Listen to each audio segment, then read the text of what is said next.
China hat auch dieses Problem mit den riesigen Elektroautos.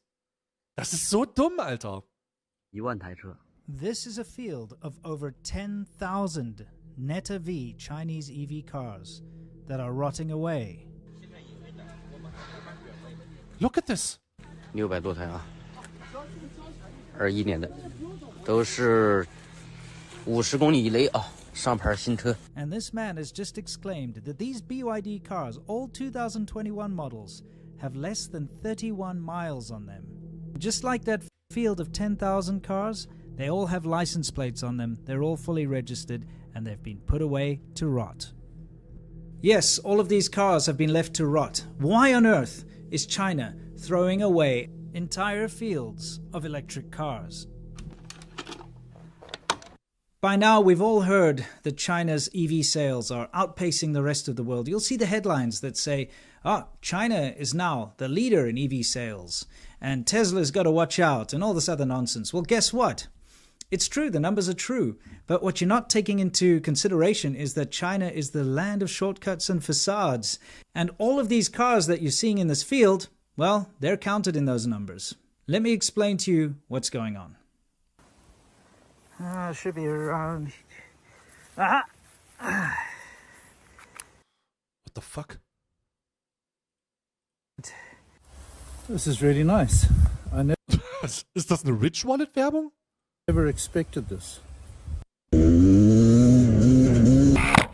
I put my wallet through a lot. I'm constantly wrenching on these and the bigger off, and you'll love it. Anyway, back to the show. You see the Neta Vs and the BYDs and the bigger brands that you see huge amounts of them just parked out to rot.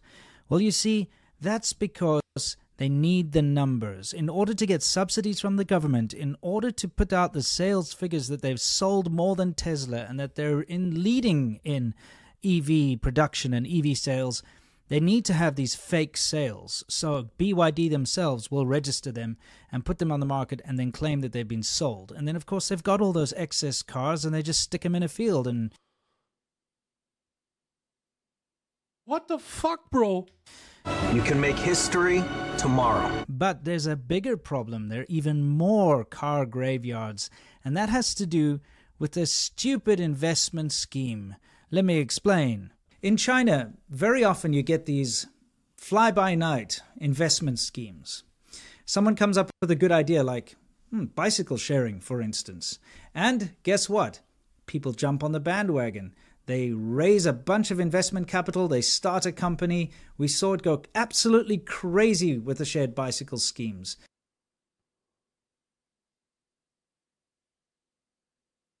Holy fuck, bro! We covered this on the China show, where we showed these mountains of bicycles that had been discarded because the companies knew that if they pumped these bikes out, they'd keep getting investment. So they just kept pumping them out, even when it wasn't financially viable, because like a Ponzi scheme, you just keep getting your investment money in, and all of these bike companies pretty much shut down except for two. And a lot of the people that started these bike companies ran away with the investment money, never to be seen again. The bicycle sharing schemes kind of came to an end in late 2018.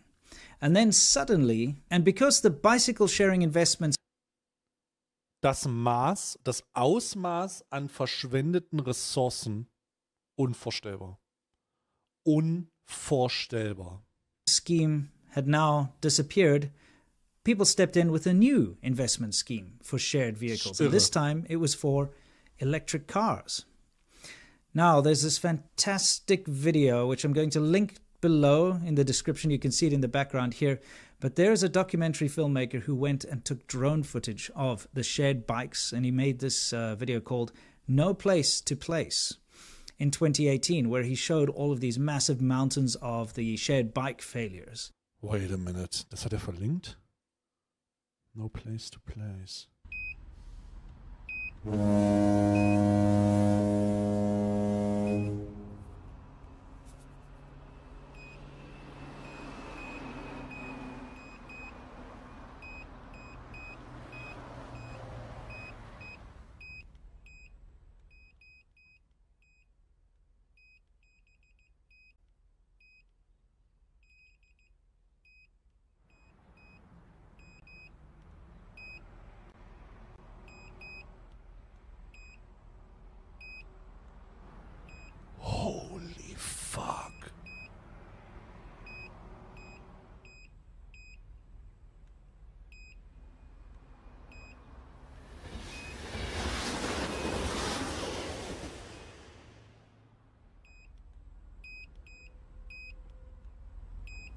Bruder, du denkst, es ist ein Rapsfeld, aber es sind alles Fahrräder.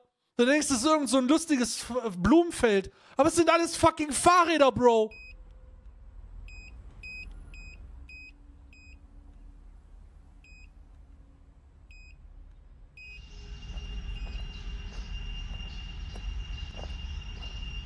Ich glaube, das Gepiepe war die Drohne.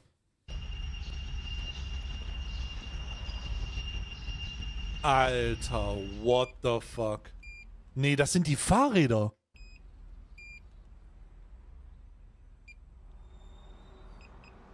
Oder nee, das ist der Akku von der Drohne, nevermind.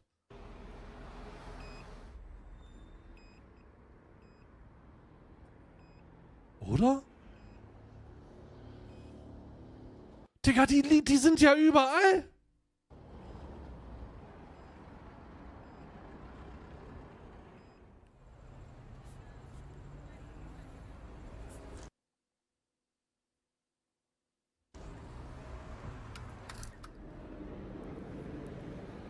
Oh mein Gott. What the fuck?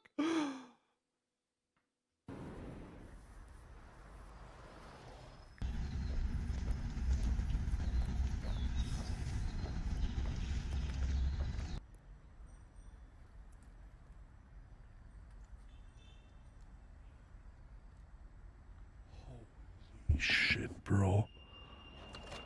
Holy shit, bro. Oder?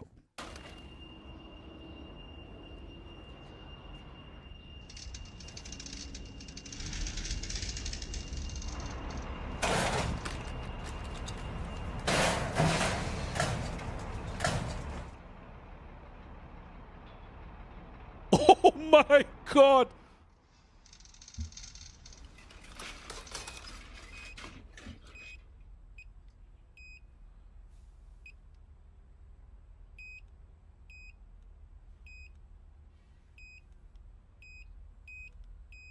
Alter, ich glaube nicht mal Peter Ludolf würde überblicken können, wo die ganzen Ersatzteile liegen. Alter Schwede.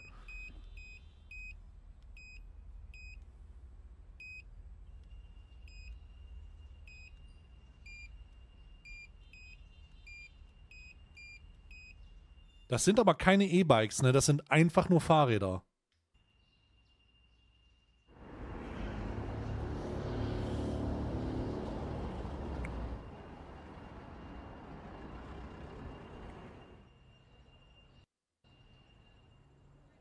Das sind zum Teil auch E-Bikes. Digga.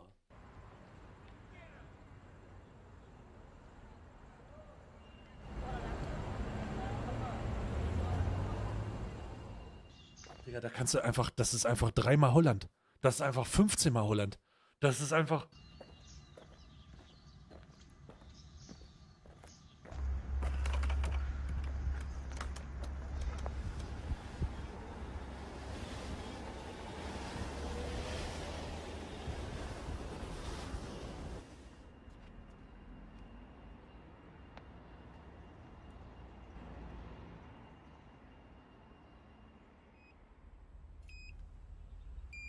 What the fuck? Das ist das, was er meinte. Die Förderung der Herstellung des Trendes Fahrradsharing war so attraktiv, dass diese Unternehmen einfach Fahrräder hergestellt haben. Die haben die gar nicht gebraucht, aber die haben die Förderung gewollt und haben einfach Fahrräder hergestellt. Haben einfach gesagt, okay, ich will die Förderung, wir stellen die Fahrräder ab, I don't give a fuck. Wir wollen das einfach.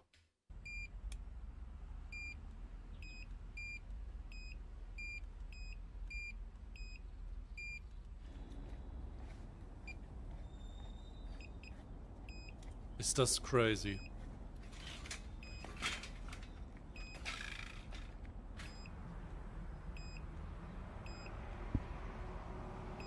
Alter, ich bin...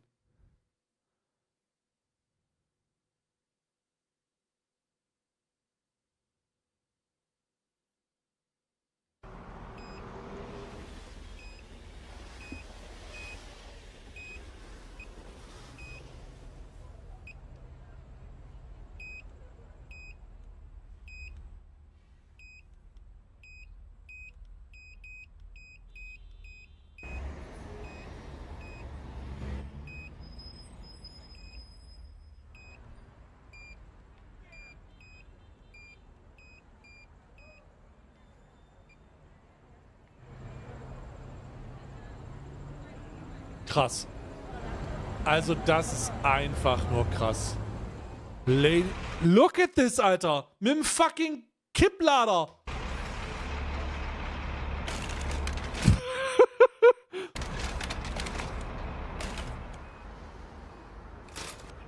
Ja, zumindest farblich sortiert. Sieht von oben aus, per Satellit, ein bisschen aus wie eine Blumenwiese.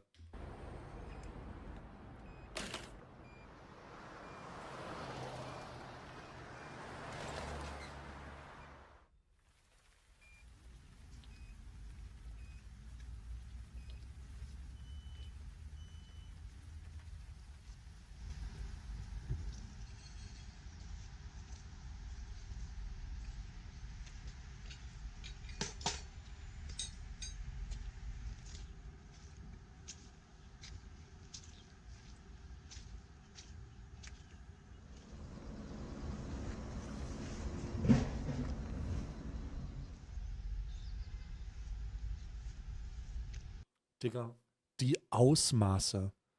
Das ist teilweise nicht zu überblicken. Wie fühlst du das? Das ist ja wie...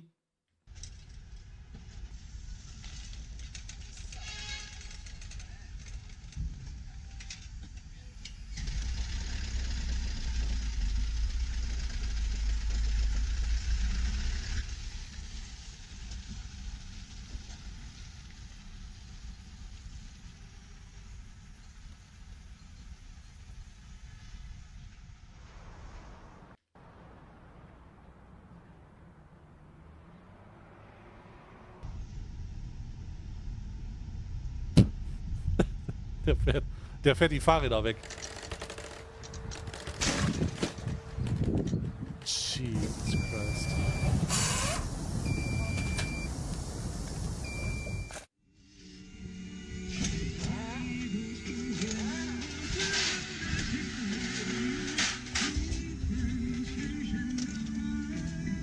Alter, die Arbeit.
Tja, hergestellt, um sie zu entsorgen.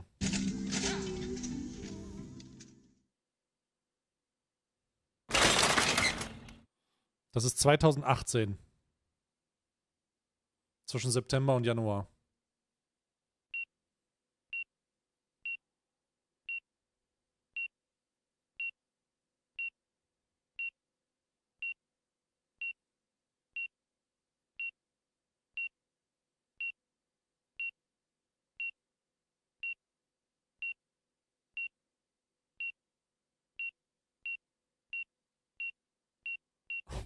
Mein Gott, und nun die Autos, Digga.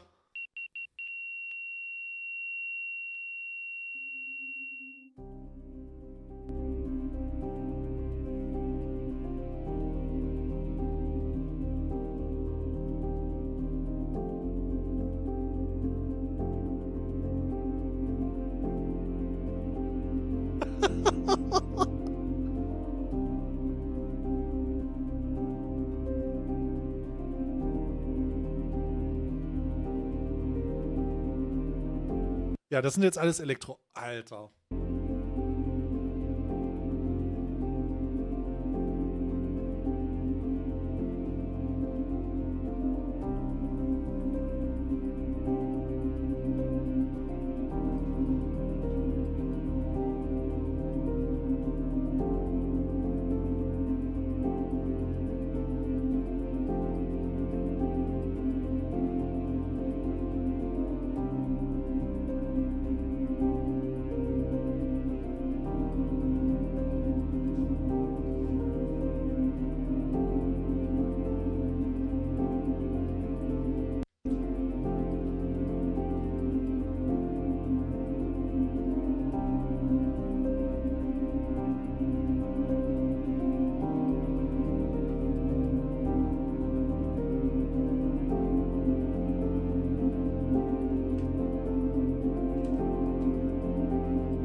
Oh mein Gott.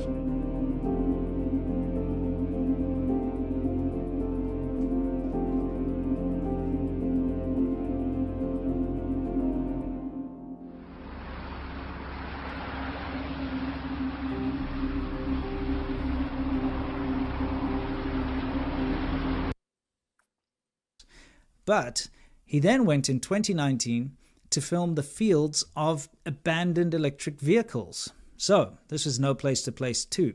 And what you're seeing are these fields of shared cars. You see, the idea, like shared bicycles, would be that you have an app. And if you need a car, you can look in your app and see, oh, there's a shared car nearby, a shared electric vehicle. And you go and you unlock it with your app and you can drive to your destination and then lock it again. It's actually a very nice idea. It's not a bad idea at all. But of course, because it's all a money grab and it's a ridiculous scheme and a Ponzi scheme type situation in China, they just pump these things out without doing proper market research, without actually seeing if it was viable or not. And so the end result is fields and fields of thousands of hundreds of thousands of abandoned vehicles that are now going to rot. Now, this is where it gets insidious. These cars are electric vehicles. And that means they have batteries in them. So not only have you created a lot of waste by developing cars that are not going to be used and that are going to be left to rot, I mean steel and glass and liquids and chemicals and all the rest that goes into it, but the batteries. Everybody knows that these electric batteries that are used in electric vehicles are incredibly complicated and require a lot of very dangerous mining and chemical processes to create. There are human rights atrocities attached to making these batteries, if you want to look into it, child labor, slave labor, that kind of thing.